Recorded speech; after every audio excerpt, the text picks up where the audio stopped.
तो फ्रेंड्स, आप सभी का एक बार और स्वागत है हमारे इस यूट्यूब चैनल में। आज की इस वीडियो में हम जो कक्षा 11वीं के एम्प्लॉयबिलिटी स्किल्स यानी व्यावसायिक शिक्षा की जो परीक्षा होती है, और ऐसा कहा जा रहा है कि ये सभी के लिए आवश्यक हो सकती है, सभी क्लासों के लिए, तो उसके बारे में चर्चा करने वाले हैं। और कक्षा 11वीं के जो आया है पेपर उसको हल भी करने वाले हैं, जितना हो सकेगा। ऑब्जेक्टिव तो हो ही जाएंगे।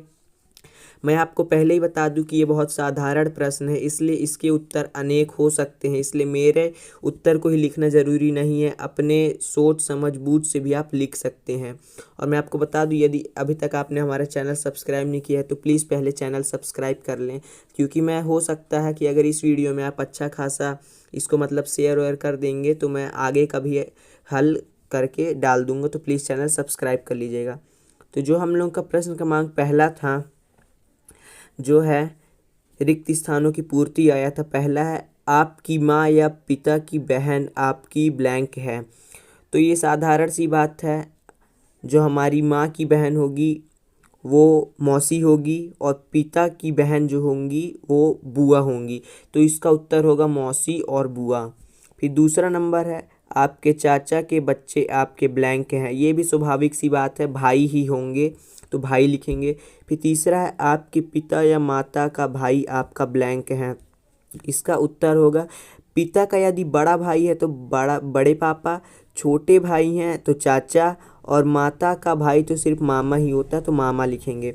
फिर जो हमारा प्रश्न क्रमांक 4 है, आपके भाई की पत्नी आपकी। देखिए, यदि बड़े भाई की पत्नी है तो वो भाभी होंगी, और छोटे भाई की है तो नहीं पता क्या बोलते हैं, गूगल पे सर्च कर लीजिए कहीं भी, लेकिन जहाँ तक भाभी ही होगा। फिर पांचवा, एक ससुर मेरा ब्लैंक है। ये क्वेश्चन है, समझ में नहीं आया, इसलिए क्या इसका कुछ कहना ही नहीं।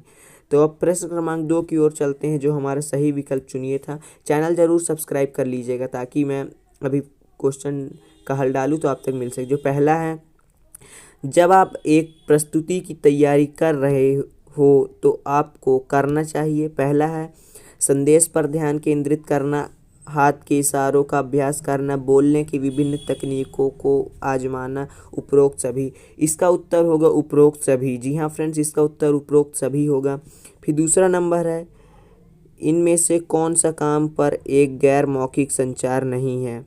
तो इसका उत्तर हो सकता है, इसका आप अपने से ढूंढ के कर लीजिए, जिसको पता है प्लीज़ कमेंट में लिखे। तीसरा है, कमेंट करना ना भूले, इसका उत्तर जिसको पता है। एक खड़ी शरीर मुद्रा व्यक्त करना या देखना क्या दर्शाता है? आत्मविश्वास। गा नंबर आत्मविश्वास हो सकता है, आप अपने हिसाब से कर लीजिएगा। चौथा है, इनमें चेहरे की कौन सी अभिव्यक्ति सकारात्मक है? तो वो होगा पहला, कड़ी मेहनत करना। का नंबर कड़ी मेहनत करना, इसके अलावा कुछ नहीं होगा। तो अब अपने आगे बढ़ते हैं प्रश्नों की तरफ आगे के। तो जो हमारा प्रश्न क्रमांक 3 है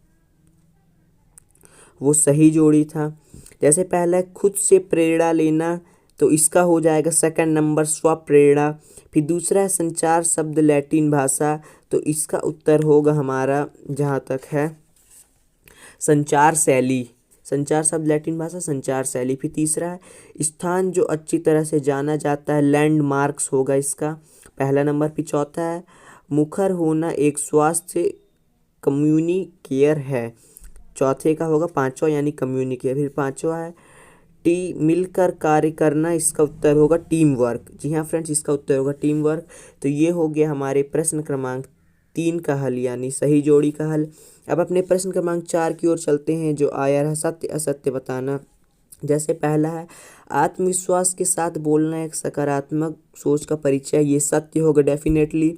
फिर दूसरा है, हाँ या ना में उत्तर देना संचित प्रश्न का प्रकार है, ये भी सत्य ही होगा। फिर तीसरा है, समय पर कार्य करना समय प्रबंधन का कार्य नहीं है, ये असत्य होगा यानी गलत।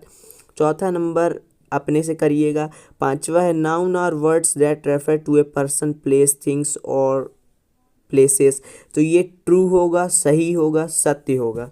तो फ्रेंड्स, ये रहा प्रश्न क्रमांक 4 तक का हल कक्षा 11वीं जो एम्प्लॉयबिलिटी स्किल्स यानी व्यावसायिक शिक्षा का। इसके आगे का हल यदि आपको पाना है तो इस वीडियो को इतना शेयर करिए कि सबकी मदद हो सके। मैं तुरंत इसका आगे का हल डाल दूंगा।